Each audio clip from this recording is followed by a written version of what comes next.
we are excited to kick off our first session after 10 minutes break. My name is Jin Lee, and I am co-host of our amazing team, TikTok and Children. This time, we are looking at children and care on TikTok. We will be learning a lot of something happened on my side. I'm sorry about that. So we are very excited to introduce amazing scholars from all over the world, US, Canada, Australia, to talk about what is happening on TikTok when people use TikTok for their care for children. We will be looking at various issues about TikTok children's autism, and also vernacular cultures in Nigeria, and also something about education in the US and also Australia's case for children's use of TikTok for self-care. So now we are handing over to Jessica McLean, who is based in Macquarie University. Please note that she cannot make the Q&A session for her teaching duty. So if you have any questions for her presentation, please direct your questions to her. Thank you very much. And now hand over to Jessica. Goodness, you'd think that a pandemic and years of teaching online, I'd learn to unmute before I start talking. Can you see the slides clearly? Great, thanks so much, Jen. Thanks so much, everyone, for this opportunity to speak with you today. I'd like to start with acknowledging that I'm talking with you from Wallumbaragal campus, which is a part of Darug country, otherwise known as Macquarie University. Land that always was and always will be Aboriginal land. I acknowledge the traditional custodians of the land on which I work and live and recognise their continuing connections to country. I pay respects to elders past and present, and I invite everyone to continue the excellent acknowledgements, but also think about the multiple countries that continue to support our own everyday digital lives as we gather here from around the world. And by that, I mean Indigenous countries, First Nations countries, places that are sovereign Indigenous land. So this research is actually a collaboration between Claire Southerton, Deborah Lupton and myself. It initiated from a place of curiosity, pretty much, watching young people do dance moves from TikTok and other social media on the cricket field while waiting for the next ball to be delivered to the batter. So just to give you a bit of context, this research is coming from the position of a digital geographic lens, and many of you might not be familiar with that, so I just thought I'd spend a brief bit of time introducing this really important research space, but slightly emergent as well within geographic research. So the care definition that I'm going to be using here today comes from a very well-cited piece of work by Fisher and Tronto from 1990. They talk about care as being everything that we do to maintain, continue and repair our world so that we can live in it as well as possible. And so very important here is this idea of maintenance, continuation, but also repair. So transformation is a part of caring in this definition. Fisher and Tronto's work has travelled very well in geographic work, including urban planning literature. It hasn't spent a lot of time really in the digital geographic space. So that's one of the contributions of this research. Within digital geographic scholarship to date, we can see there's been some really interesting stuff on social media so far. There's a really interesting piece on TikTok and whether it can provide a healthier aging paradigm from Yuan Chao in Area, which is a really important journal within geography. What they did was look at Chinese influencers on TikTok and found that care and harm coexisted on the app, and that older users of the platform use it to get health information and for fun, but also found ageism was present there. Now, within the digital geographies of social media literature, by inserting these care ethics ideas, we're trying to build a conversation between these two research literatures that often sit somewhat in parallel. And that's been the major contribution of this research.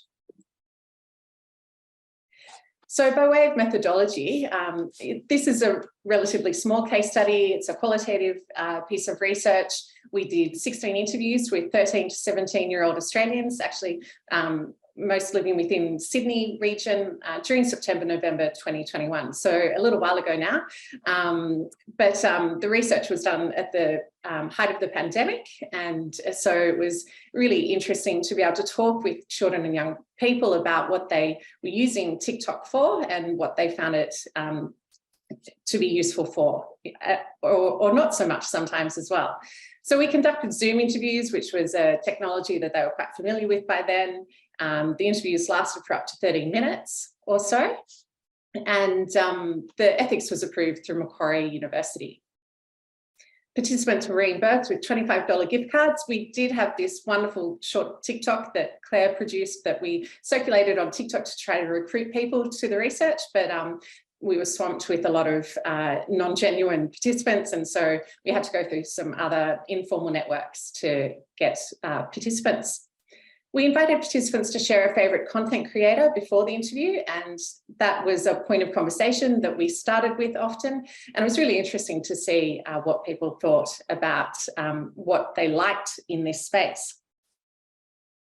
So there were three major themes that came up in the research with respect to care. There's a lot more as well coming out of this research, and so we're developing one journal article and we'll develop more as well. It was incredibly rich, the information that people were happy to share, and they're really wonderful dialogues that came along with people's insights around what TikTok was good for or not so good for. So the first theme that I want to talk to is how young people cared with and through digital worlds with respect to TikTok. So we had Abigail, a girl, a 16-year-old girl, say that I like that it does have like a positive side to it. So like, especially with like body image on some posts, you see it like absolutely horrid. But on some places, it's just like women supporting women. And it just makes me feel so like comfortable and safe when I see posts like that, because I'm like, I can post what I want. So pretty much within the same breath, Abigail's recognising how problematic some of the experiences on TikTok are, but then also how constructive and safe the space was for her. And this reflects some interesting research that talks about the really powerful ways in which people can support each other on TikTok, such as this paper by Pene Fernandez et al. And then also we can also look to work on climate activism on TikTok as another touchstone that's relevant to these sorts of ambivalent experiences where people show that they practice care and then sometimes do not. Another participant, Georgie, a 16-year-old girl, said that I just use it as like maybe just as a break, and it's not like I think putting on like a TV show or movie is quite a lot of effort. You have to commit for a really long time, whereas I can just scroll for like 10 minutes just to break something up. And so this is a form of self-care which is available. It was definitely something that was useful during the pandemic when there were lots of other options closed off as a result of structural changes in what was happening in this part of the world and in many others, of course. And the smartphone was there with the apps that could be opened very easily and engaged with in a comforting kind of a way.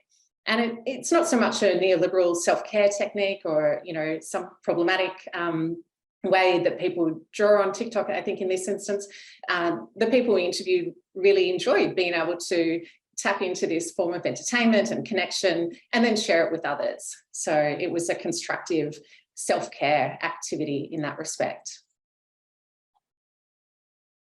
The second major theme I want to talk to is about how young people share in and from digital worlds. So this is a part of the continuation, I guess, if you like, of sorry, Jessica, to interrupt you. You have 1.5 minutes to wrap up. Sorry. That's okay, thank you. So Katie said here, one of the things is it means like they kind of know, you know. Also the other nice thing, sometimes they're like memories. She's talking about when they share material. So one of my friends, she sends, we kind of both like fumble when we text to each other sometimes. So there was this one the other day she sent me, it was like, best friends understand that gibberish. That's like an inside joke. And so we can see here, this is really reminiscent of Byron's work on digital care in social media and how there are different forms of intimacies that are generated as a result of engaging with TikTok. And I'll just skip over that quote. You can look forward to future publications. But basically, the people we engaged with here were really interested in talking about broader political realities. They used TikTok as a form of getting information about what was happening in the world. I thought it was also useful for other teenagers to get a sense of their relative privilege. So quite sophisticated analysis there about what was valuable with respect to, learning about geographies more broadly.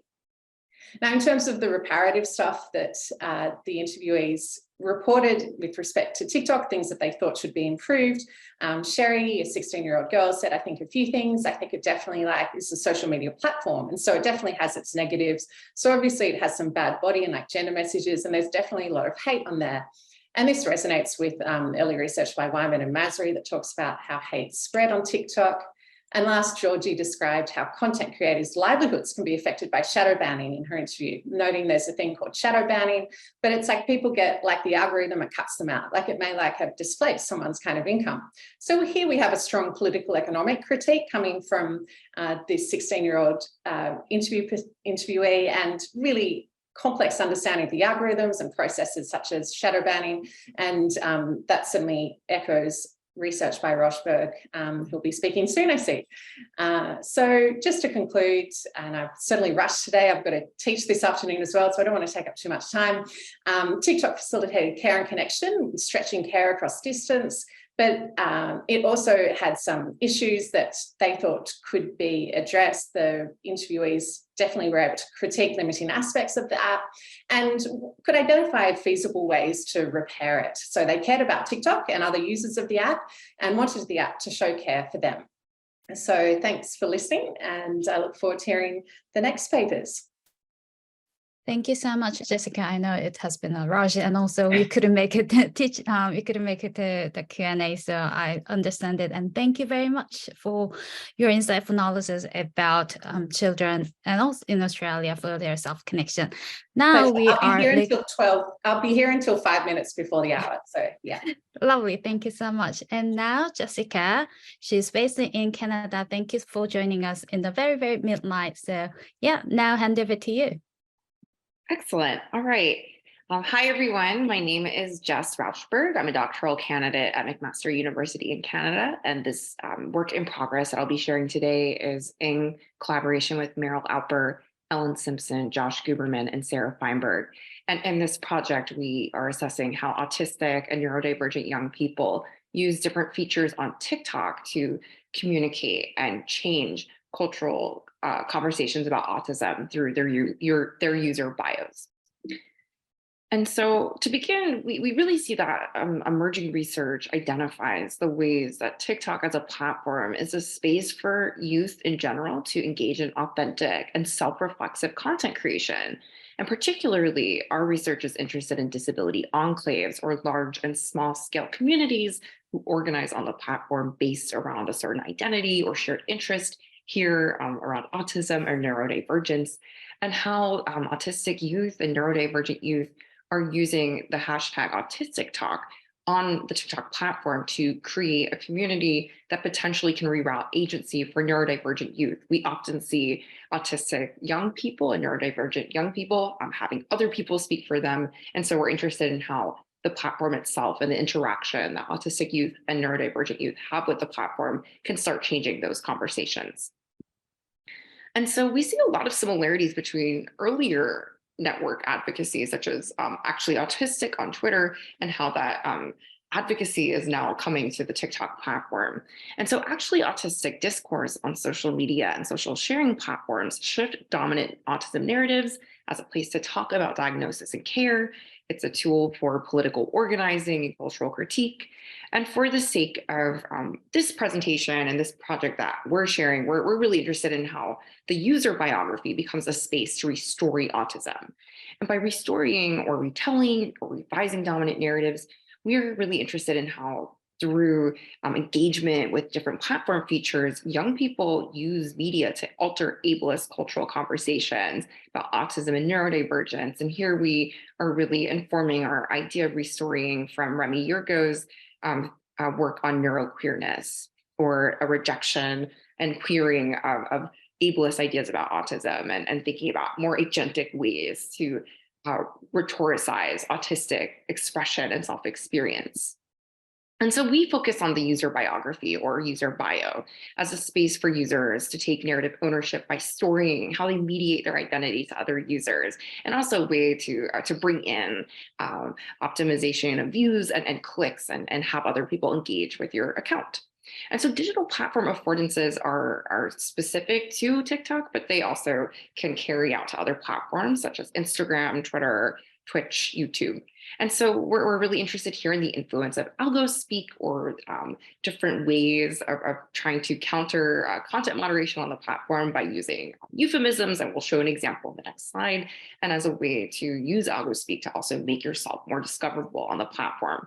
And so we position Autistic Talk user bios as a neuroqueer practice that restores autism and is also a microactivist affordance. And so here, very briefly, we are drawing from the media anthropologist Arceli Documachi's idea of activist affordances, which is a disabled person's improvisational performance of making an inaccessible physical environment bend toward their needs. And so we're interested in what does that look like in a digital space.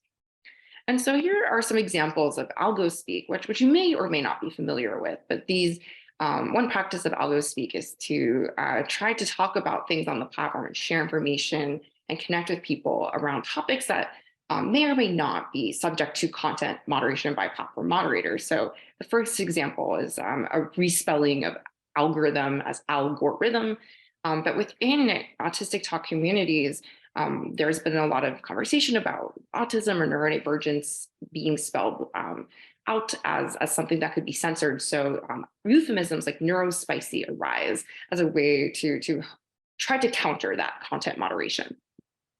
And so in this project, we use a mixed methods approach to investigate the cultural production and creative practices of autistic and neurodivergent young people, so anyone between the ages of 13 and 30 within this Autistic Talk enclave. And so we ask first how autistic youth on TikTok use their bio to restory autism diagnosis. And we're also really interested in the bio's role in creating that supportive enclave for other autistic creators, users, and activists on the platform. And so our team is a mix of neurodivergent and autistic researchers. We also have some allistic or non-autistic and non-neurodivergent and neurotypical researchers on the team. And so for us, that's really important because we are having these conversations about power and identity. And so we thought it was very important to make sure we are including researchers who are also part of these communities. And we engage in a mixed methods approach informed by critical cultural studies to help us have those conversations about power, production, and resistance. And so we first engaged in an exploratory walkthrough of the platform, and then we identified a TikTok repost account on Instagram. And so we did contact that account for permission, and we did not hear from them, so we aren't going to name what the account is in order to protect that account holder. We then engaged in a data scraping of over 1,000 reposted TikTok videos from September 2020 to June 2022, and then we reconstructed the data to then engage in a qualitative thematic analysis in January of this year of 639 posts. And from this, we identified 3 primary themes that emerge in the user bios. So the first theme is an explicit use of autism in the bio. And so we see this as a way for Autistic Talk users to engage their connections to autism in the self in a really public way. And so we did a mini content analysis here. What are popular terms that were popping up? So autism, or even the hashtag actually autistic, neurodivergent, neurodiverse. These were very common in our data set and our corpus. We also noticed other phrases that use playful language to help convey the unique interpretations of autistic experience, such as soft autism content, autistic goth, or even neuroqueer. The second theme that comes up is autism and intersecting identities. So several bios also discuss autism alongside other identities such as race, gender, and sexuality. And so we see this as a suggestion of how autism shapes how people within the Autistic Talk enclave, particularly young people, are thinking about the ways autism shapes and reflects upon their experience of other identities. So some examples of this are autism and other disabilities, including ADHD or dissociative identity disorder, chronic illness, autism, gender, and sexuality. So using emojis that unfortunately didn't translate into our slides. We're talking about the ways autism intersects with their queerness, and also autism with race. And so something that came up here that we're hoping to investigate in this project is that white autistic people don't think of the ways that race might intersect with their autistic identity, but Black and biracial or people of color who are in the Autistic Talk Enclave do. And then finally, we see the bio as a space for asserting autistic selfhood. So this could be a space to communicate about access needs, someone wanting tone indicators in comments, letting other users know they're non-speaking, semi-speaking, they are a user of AAC devices. Could be also a space to communicate about diagnosis, so late diagnosis, self-diagnosis. And we also really see within these youth communities that there's a use of abstract Gen Z humor or euphemisms as a strategy to help the bio restore ableist rhetoric. So examples that came up here are here to have fun and fight ableism, autism is winning boys, and autistic bimbo. So in conclusion, in this work, we're seeing that young neurodivergent creators are using the bio and other platform affordances as a way to resist dominant rhetorics that often pathologize autistic people, especially young people. But the ways that TikTok allows young neurodivergent people to change those conversations, allow them to assert agency through cultural production and play. And so we established the need for more qualitative research with young autistic content creators, particularly around race, as well gender, class, and nationality, and issues of identity, activism, and community building. Thank you so much for engaging with us. I am happy to address any questions on behalf of my co-authors. You can email me at rauchbej@McMasterCA. I believe the organizers also have my Twitter handle, and I look forward to learning and hearing about the other presentations. Thank you so much. Thank you very much, Jessica. We learned a lot about what children's TikTok, autism and TikTok with the hashtag. It was very interesting. So now we are going to the US case. James is joining from the US, which is another very, very dark night in the US, I believe. So yeah, hand over to you. Thank you. Yeah, no worries. I'm a bit of a night owl. All right, so I'm really appreciative to be here because I'm coming to TikTok research sort of tangentially. I come out of education. I am looking at this phenomenon of the transition to high school and coming from a sort of languages and literacy and linguistics perspective, and realizing that my interest in the transition and in youth during the transition sort of brought me to TikTok. And just for some US context, phenomenologically, 9th grade, at the beginning of secondary education, the beginning of high school in the US, is really monolithic. It's a really large, for whatever reason, historical reasons, right, structural reasons of schooling, 95% of US youth enter high school in the same way. They start in 9th grade. It's a new building, new peers, new teachers, new classes. There's new expectations around behaviors and academics. There's an entirely new significance to high school. There's often the sense that secondary education is when all the stuff you do in school starts to count for the future more. I think that's debatable, but that's sort of the attitude it has. And so in short, entering high school becomes this really big deal because of this structuring that we've done. And I began to notice as I looked into the literature is that the discourse around high school, the research discourse, is a very adult discourse. It's very focused on adults' concerns and needs to the extent that the transition is seen as a time to intervene in certain kinds of students who are seen as being off track, right? That maybe their grades are suffering, maybe there's a worry that they won't graduate, maybe there's some other kind of attitude, right? It gets drawn along various, racial lines, along lines of ability, along lines of gender.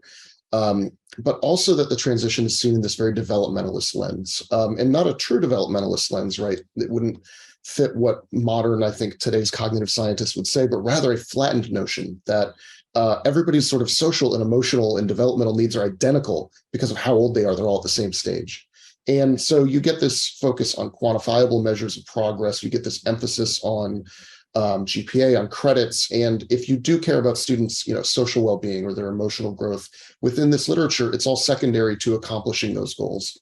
And so I'm seeing this and I'm thinking like, wow, where can I go to access youth perspectives in a way that feels authentic and true to what the youth would be putting out about their experiences of the transition?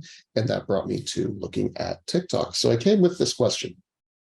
given my background in some language and linguistics work, I decided to look at this in terms of discourse. So I wanted to know what discourses concerning the transition to high school are present within videos that youth are putting out, giving advice to younger students entering the 9th grade, right? So these would be, sophomores, juniors, etc., giving advice to the younger students. So I made a little researcher account. I went out and found the top transition advice hashtags that were out there. And those would be hashtag freshman advice, hashtag high school advice. Proceeded to review each one, and I ended up with 874 TikToks. I was limiting my sample based on, they had to be obviously about entering 9th grade. I was focused on US schooling, so if they mentioned anything that indicated they were outside of the US, I didn't include it. They had to be giving advice, right? It couldn't just be like, here's, a picture of my day. Here's, a funny thing that happened to me, right? It had to be advice for students who were entering high school. I only viewed videos in English. And so I, liked, figured it, saved it to the app for later analysis. And discourse analysis is, for me, a lot of fun, but it's definitely not something I've seen a lot in the social media space. But for me, it's really a focus on form and content. And I drew on G's critical discourse analysis tasks, which we don't have to go into a bunch of that here. But for me, it was really a focus on the discursive elements that could be present in any particular TikTok video within the corpus, right? I was looking at captions. I wanted to see the objects and symbols that the users put in the videos. I wanted to see what kind of audio, music, sound effects, effects that they put in the video, filters, what have you. And also moving from, like green screen to, moving through the video, trying different things on. So just sort of seeing where they used all the features of the app to make meaning, and sort of putting those in conversation across the corpus of videos to look for some of the discourses that came through.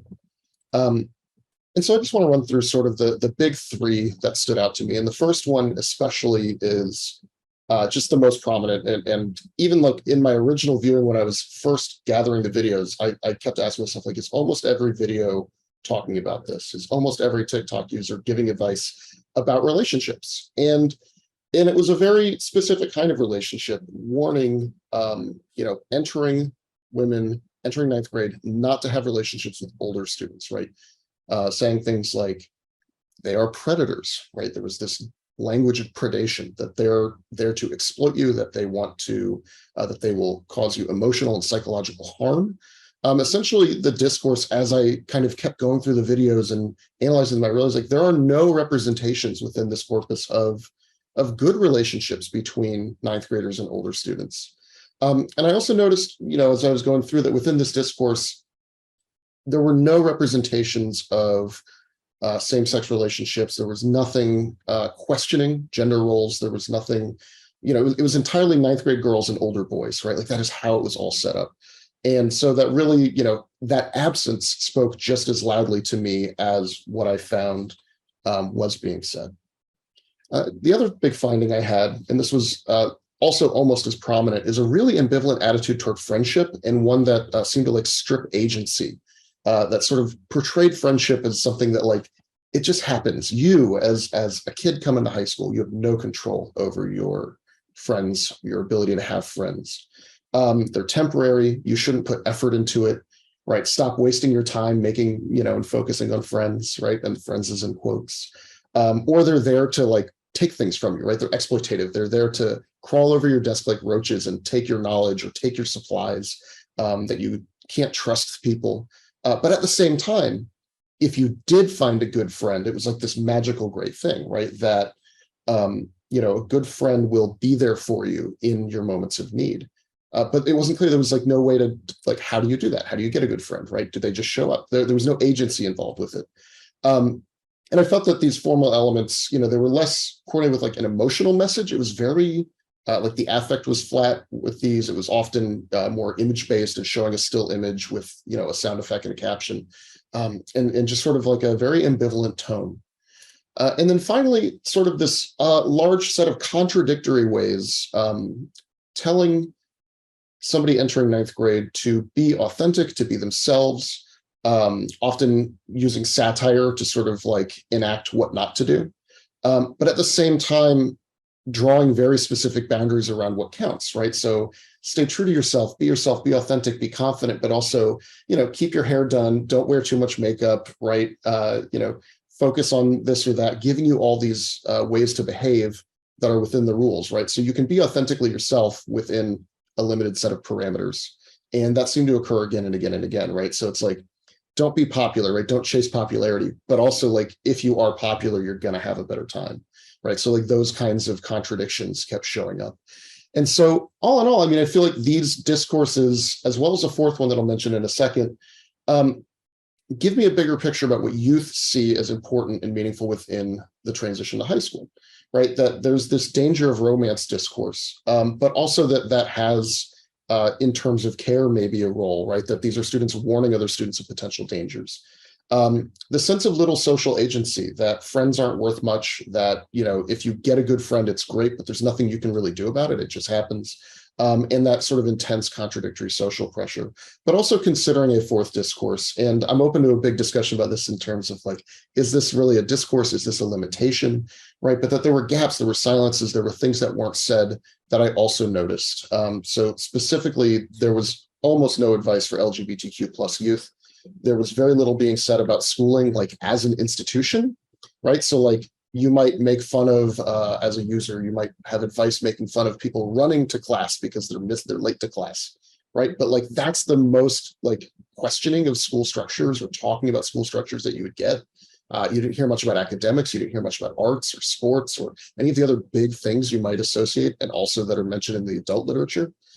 So it was just a really interesting set of things that weren't present, that, again, some of these may be valuable data, some of these may be limitations, and I think that that's something worth considering on my end. And so I think it's really important to look at this kind of work in the context of schooling. Yes. Sorry to interrupt you. You have 1 minute to wrap up. All right, well, perfect. So yeah, I just highlighting the inadequacy of this sort of adult-centered focus, moving kids down a track, earning their grades, earning their course credits, and to emphasize that the social relations between youth, and especially the ones that appear online in youth-centered spaces where they're giving each other advice, are knowledge production and are their own interventions in these structures that schools have set up, right? That they are intervening in the transition, and that as researchers, but also as anybody who has interest and care for students making that transition, we need to seek new sources of input. And that may be TikTok, that may be something else, but finding ways to reframe how we learn about our students and learn about people entering high school and learn about what they care about is really valuable. So yeah, thank you. Thank you so much, James. Very, very interesting private learning things happening on TikTok between teenagers who are transitioning to adults. So now we are going to Nigeria. Ganiyat is teaching us about some vernacular things that is happening in Nigeria. So now hand over to Ganiyat. Okay, hello. Good morning, everyone. My presentation is titled Scarce Commodity, TikTok and Yoruba Children Influencers. Yoruba is a major tribe in Nigeria. Okay, so a little about Nigeria. I know Nigeria is like one of the most popular African countries, but well, Nigeria has an estimate of over 250 million people. We were supposed to have census this year, but it was postponed, so we don't know the exact number yet. But we have more than 250 tribes and languages. So we're colonized by Britain, so we adopted English language as the lingua franca, and it kind of made it easy for all the tribes to be able to communicate. And so if you can't speak English, then you are regarded to be an illiterate. Like in Nigeria, we don't really recognize non-English literate people. You're either English educated or you are illiterate. And okay, for people who are really uneducated, they speak pidgin English. So almost everyone speaks one form of English language or the other. So a lot of Nigerian languages are going extinct, especially the minority languages.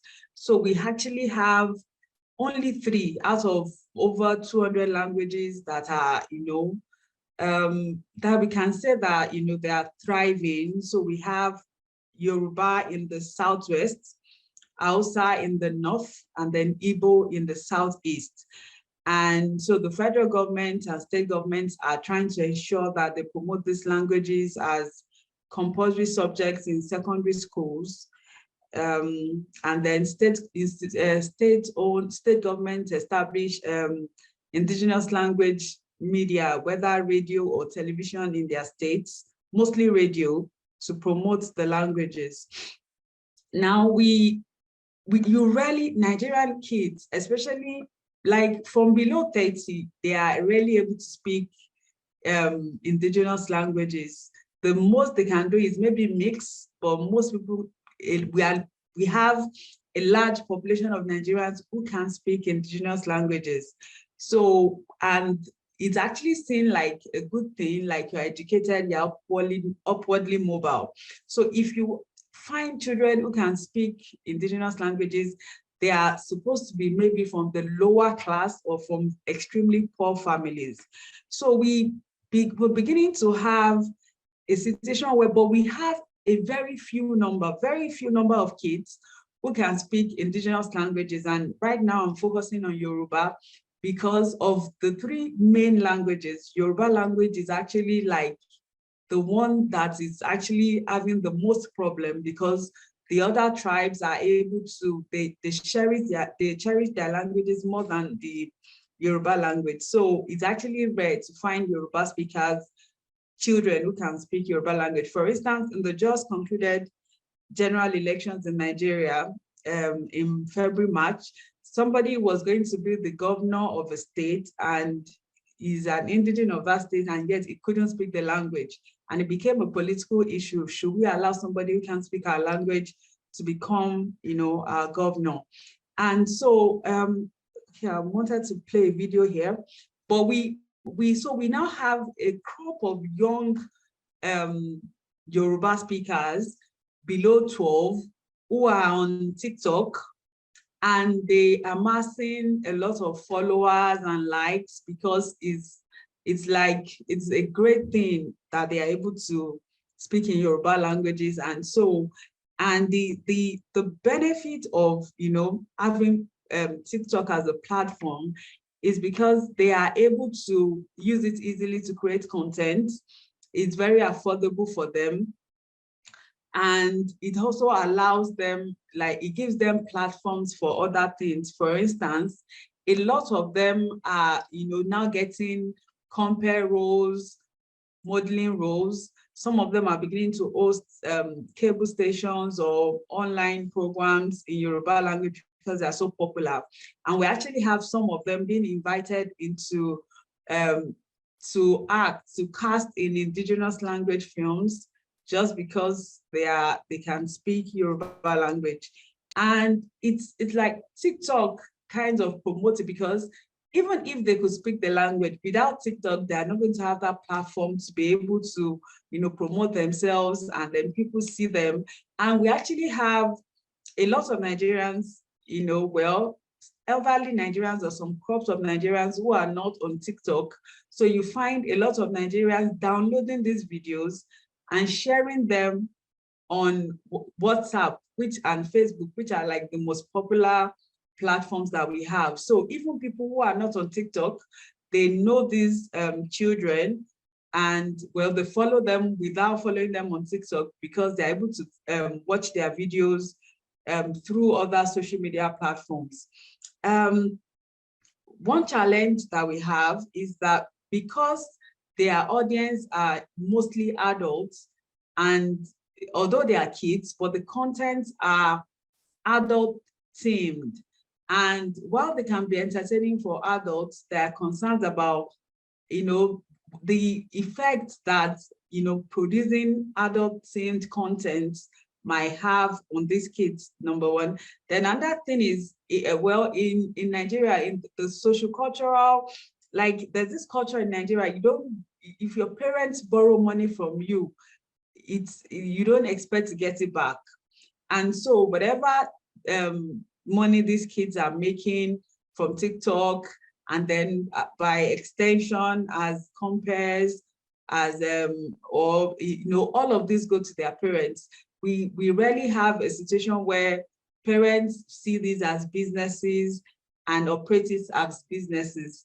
They operate it, well, they use the kids, but the money goes to the parents and the contents are not, well moderated. So it's actually a work in progress. So after looking at some of the videos, so qualitative content analysis of the videos, the intention is to actually, interview some of these kids and their parents or their relatives. Mostly, a lot of them are not run like businesses, who are managing them and see the extent to which they are looking at ethics, they are looking at the emotional well-being of the kids, and whether they think that, there's a need to run this like a business and keep the finances and the proceeds that these kids are making for them in the future. But majorly the idea is that, the fact that these kids are being promoted by TikTok could actually be a catalyst to encourage more people to teach their children the Yoruba language and not see it as a form of backwardness, but see it as an opportunity or a skill that can actually improve their lives or set them up in the future, and to actually look at the socio-economic culture in Nigeria that is moderating the way these kids, their platforms and their content are being managed by their parents. Thank you. Thank you, Ganiyat. That was a very, very insightful and also hidden knowledge about what's happening in Nigeria, and especially in one of the dominant tribes in Nigeria. Thank you. So we are now going to the Q&A session, which is very, very lovely. So please, panelists, could you turn on your camera, please? Thank you, lovely. So now we have a lot of questions.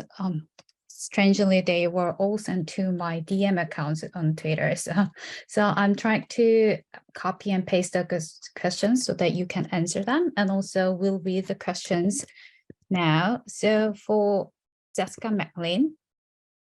So yeah, thank you for your paper. It was a throwback to lockdown days spent on TikTok. Who did these young people in Sydney imagine to be their audiences on TikTok when they spoke about care? Was there a sense of globality or magnitude regarding their situations in relation to the global pandemic? So it's an interesting question. Thank you. It's interesting, the young people we interviewed weren't really posting a lot on TikTok. Only one or two of them really were, and the rest of them were taking videos from TikTok and sharing it with their friends or siblings and using that as the way to interact and build their networks. So it wasn't really, their networks were already existing pretty much for most of them, and only a couple of the interviewees were, interested in building any kind of profile and creating an audience beyond their already existing social networks. Thank you. It was very interesting. Another question for Jessica RAUCHBERG. I will copy and paste the question later. That was sent to my DM. Could you tell us a bit more about how features or formats or affordances were used by autistic TikTok users? So you spoke about user bios and images, and did you observe any sound or audio or any other things deployed in interesting ways on TikTok? Yes. Hi, this is Jess, and thank you so much for that question. So we are, this is just one snapshot of a series of larger projects. And so I can't talk about, unfortunately, I cannot talk about work that is under review elsewhere, but we are looking at other affordances like comment sections and how users, particularly young people, so for us, that's anyone between the ages of 13 and 30, are using features like the reply feature. So thinking about how TikTok is really unique in the ways that users can reply to comments that are left on their profiles. So that's something that we're looking at. We're looking at sounds and videos in the other project as well. But unfortunately, I can't talk about that. in today's discussion, but hopefully we'll have some work to share here too. But that is to say that we're really interested in how these affordances are working together. So in this particular project, we are just focused on the user bio, but we also see that as part of a larger ecosystem on the platform. Thank you. Sorry, we couldn't give you more than 10 minutes. We have lots of presenters, but we are actually looking forward to learning a little more about the project. So thank you for sharing the smallest thing of the big project that you are leading. Now another question to James. I love Teach TikTok and appreciate your paper. So do you have any sense of how these advised TikTokers were strategizing to ensure that their videos were being seen by their intended audiences, not others? And do they have any specific devices, or do they have any platform features in specific ways? It was a little bit all over the place, but I think it depended on which sort of discourse the video seemed to fall within. So I think a lot of the discourses or a lot of the videos within the discourse about relationships were like they had a lot more engagement, a lot more views. And I think that was related to their sort of like clever use of music and songs and trying to figure out like what was popular on the app at that moment to sort of boost themselves perhaps within the algorithm, end up on people's pages. But beyond that, across the other sort of discourses that I was looking at or that I was detecting, it really was a bit all over the place. And I think the views did drop off after sort of probably almost cut in half with each of the ones that I was looking at. So, you know, it's not clear to me exactly, right? I think that's also part of the challenge too of looking at is you don't necessarily know who is viewing. I did take some time to review comments and see what was being said, and I found that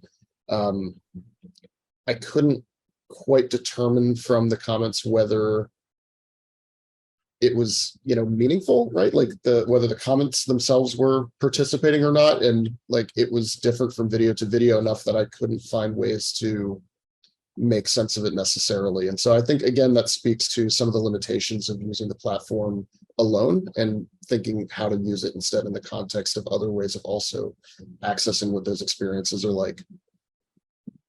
Thank you very much. That was very helpful. And one last question that is sent to Ganiyat through my DM. Thank you for your presentation. I learned a lot about the Nigerian's case. Do you have any sense of how these TikTokers you study toggle across the languages? Yoruba is a minority language in Nigeria, so do they engage in other Nigerian languages or TikTok languages to reach a wider public in Nigeria and also maybe the broader global society? Yeah, we also have, I focused on Yoruba language, which is just one out of the 3 major languages. So I believe we have kids using other languages as well, but I actually just, picked Yoruba language. Also, I didn't talk about the fact that Nigerians and Yorubas in diaspora actually follow these kids and, comment and all that. So they are actually reaching a larger audience of Nigerians that are also outside the country who are following and, so I think that it's beginning to be seen as like a form of agency. And that is why I said that they produce adult content because their managers actually use them as mouthpiece to actually project things that they would want to talk about, but that they might not have the platform for, or that people might not, receive the way they actually receive content from these children. I see. That's very interesting. Thank you so much. We do have some more questions, but I have one question because I am chairing this session, so I have I think I have some little private advantage of prioritizing my question among others. So one question to everybody: what is the most challenging thing that you found in your based on your research, and what is the promising thing that you can think about as we speak of children and care from the perspective of educators and scholars, and also maybe the advocacies, like what is the challenge thing and the most promising thing that we can think about when we care for children on TikTok? And maybe we can start with Jessica, because you have a teaching right now. So thanks so much, Jen. I think the most challenging thing is getting TikTok as an app to respond to the critiques that have come to them from children. Children already demonstrate self-care and care for others, do a lot of the work in terms of making it a safe place. So I think that's one of the biggest challenges. And yeah, again, apologies and thanks, but I've got to go. no worries at all. Thank you. And now, yeah, Jessica, James, or Ganiyat? Okay, I would say that one benefit is that it actually gives children agency. They have more confidence and the belief that they can talk and they can be heard. But I feel that one challenge I have is with those managing the kids. I am not aware. I do not think that they actually look beyond the economics of the platforms. And I feel that a lot of the rights of the children are consciously or unconsciously abused because they are like commodified. Yeah, that's a very the important thing that we need to talk about when we study TikTok, and also the broader social media from the perspective of educator and academic for children. James and Jessica? Hi, this is Jess. I can quickly share my answer. I think the challenge is the platform is always changing, and different types of cultural production can arise very quickly, and then at that same moment no longer be relevant. And so that, I think, provides challenges in terms of producing academic and peer-reviewed research.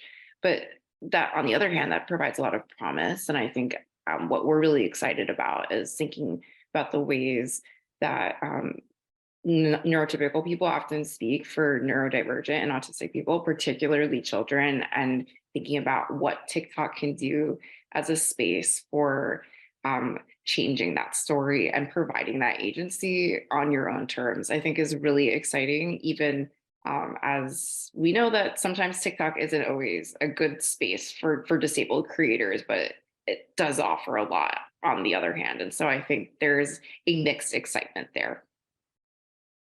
And I think from my perspective, the challenge for me is sort of being an outsider looking in a lot of ways. And so as fluent as I can be, I can never quite reach the same level as the people who are producing the content. And so I think it pushes me in the direction of needing to include youth themselves in my research in ways that are deeper.